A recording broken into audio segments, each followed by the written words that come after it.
Mobile gaming has been considered a joke for a long time. I mean, how could you properly play a game with just touch controls? Wouldn't you rather have a physical controller? But, I mean, physical controllers have existed for mobile phones as long as smartphones have been a thing, but they've always felt like Mad Catz knockoff controllers that you would give your friend when they would come over to play.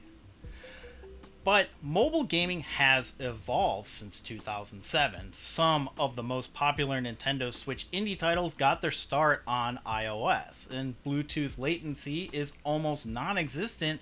But what has really improved performance is the ability to use USB C as the primary connection.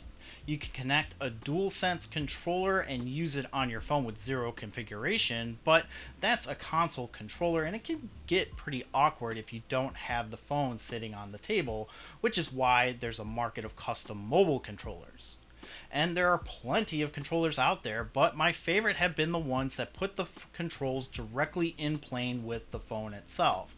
The ones where the phone sits on the top have never really felt right to me. It's not balanced.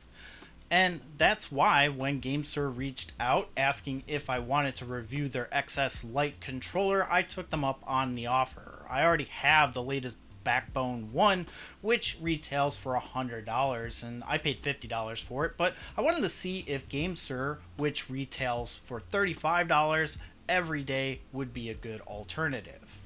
So a little disclaimer first. As I mentioned, GameSir did send this product to me for free to review, but they didn't get to dictate the terms of the video, nor do I get paid for making this video. However, if you use my Amazon link in the description, I do earn a small commission if you choose to buy it. The GameSir XS Lite features USB-C connectivity along with pass-through charging, and it also features Hall effect sensors which are less prone to drifting over time, and it's compatible with Android and iOS, which is nice because before you used to have to commit to either the Android or an iOS version. The controller sports the typical modern layout, 2 analog sticks with push R3 and L3 support, D-pad, diamond XYAB layout, and 2 shoulder buttons and 2 shoulder triggers. The controller fits a variety of phones by extending out, and it has removable rubber feet so that you can use it with a case. And it comes in 2 colors, black or this nice wasabi color that matches my wife's Pixel. I'm using it on the iPhone 16 Pro Max, and GameSir states that it's compatible with iPhone 16 and 15, iPad mini with the USB-C, and Android platforms. And the first thing that you'll need to do is put the phone in the controller. The cool thing about the GameSir XS Lite is that the USB connector is flexible, so you don't have to worry about it breaking when you remove your phone from the controller. Once connected, the light around the GameSir button on the right will light up blue, and if you have an Android phone, you're good to go. But if you have an iOS device, you need to hold down the menu and view buttons until it blinks red. Now you can just boot games as you would normally without a controller. The Backbone controller has a companion app that launches when you plug the controller in, giving you a more console-like feel, and you select the game with the controller instead of awkwardly holding the phone vertically to touch the game that you want to launch. But GameSir has an app, but it's only available on Android. The website stated that it was on iOS, but no link exists, and when I searched for the app, it was for their Bluetooth controllers and not a game launcher.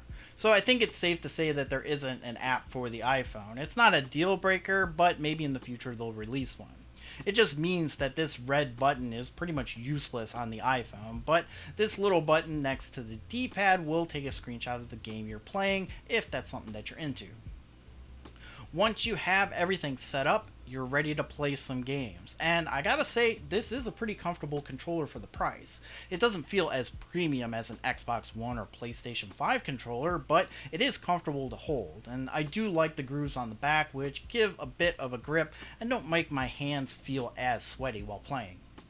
Latency is imperceivable as I was able to play through Dead Cells pretty well, and the analog sticks are raised up a bit and have a nice convex dip for you to keep your thumb settled in. And moving my hand to the XYAB buttons is easy, and if I wanted to play retro games on an emulator, the D-pad is pretty nice with the deep convex in the center so that my thumb can rest and be able to move in each direction.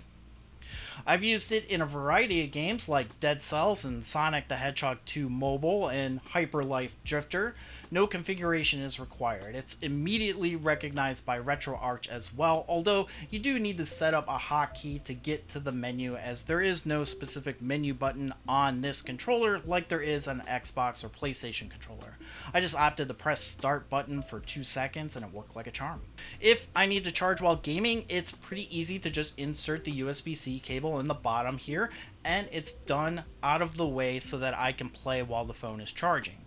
The phone feels pretty secure while in the grip, so I don't have to worry about it flying out if I'm on a plane and we hit some turbulence, or I'm in a car and we hit a bump, even though there is some gaps between the phone and the controller. I'm sure if you dropped it, the phone would come out, but under normal use, it's not going anywhere. The controller works with minimal setup and is powered by your phone's USB-C port. There's no perceivable latency when using the controller. It's recognized by most games that allow controller input, and I was able to play Hyper Life Drifter and change the controls with no issue. It recognizes it kind of like an Xbox controller. It has a flip-up USB port, which makes it easy to remove the phone, and it can be used with the phone in the case. Hall effects joysticks are a really nice touch that is becoming the norm on modern controllers, so I'm glad to see it here. And it can be used on either Android or iOS. The cons: there's no game launcher on iOS. It's not a deal breaker, but it's disappointing. Another minor complaint is that the spring doesn't feel as sturdy and the phone bobbles a little bit while in the hands. And the D-pad is just okay. I mean, it's kind of a nitpick, but worth mentioning. The D-pad is serviceable, but I would have preferred something with a bit more travel. The other thing, speaking of travel, is that it's cumbersome to travel with. The controller doesn't compact into itself like the Razer Kishi, for example, so you'll need a little bit more space. And it doesn't have a headphone jack. I don't know if this is something that would be a deal breaker for people. It's not for me because I use Bluetooth headphones, but the Backbone has it, which would be a nice touch. So getting into the final thoughts, the GameSir XS Lite controller is pretty decent for the price of $35. It's great if you want to see if mobile gaming is worth getting into. The Backbone is a more premium feeling controller, but it has trade-offs like the lack of a flexible USB-C button, smaller buttons, and lower joysticks, and it's also more expensive. I do like that the GameSir has more of a textured grip than the Backbone one, but there is a Backbone Pro which has even more features and is more expensive. But it feels like a lot of the features that the GameSir XS Lite already has, so I think that makes the XS Lite a pretty good deal, especially if you're only going to play games on your phone while you're out and about. I would recommend the GameSir XS Lite controller if you're looking to get into gaming on your phone. It's a cheaper alternative to buying a completely separate device like the Steam Deck or Switch 2, since you already have the phone, but obviously the software is limited as most games are geared towards touch controls, and perhaps mobile phone companies will take notice to the rise in popularity of the Steam Deck and other handheld PCs and work to compete, which would be a huge win for all consumers.